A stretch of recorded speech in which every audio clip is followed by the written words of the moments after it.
Sunday na naman, saan tayo pupunta? Tara, samahan nyo kami dito sa Disneyland ng Nha Trang, ang Vin Wonders Nha Trang!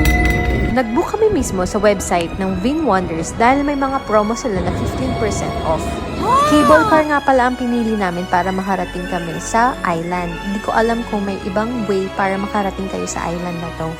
Ang ganda lang talaga ng 10-minute ride na to dahil makikita nyo yung overview ng island.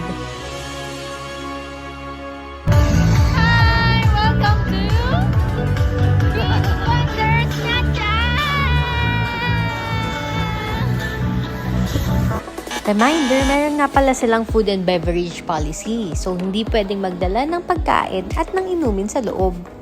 Via QR code nga pala ang entry, so hindi nyo na kailangan kumuha ng physical ticket. Sa loob ng Vin Wonders Nha Trang ay may water park na pwede kayong mag-swimming. Madaming rides at maikli lang ang mga pila kaya lahat ay masasakyan nyo in one day. Hindi rin naman gaano ka-extreme ang mga rides dito.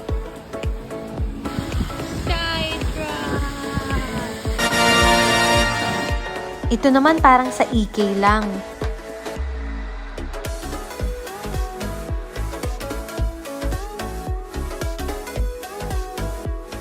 Isa pang masayang sakyan itong Giant Sky Chaser. Ang haba nga pala ng mga escalator dito. O siya, hanggang dito na lang!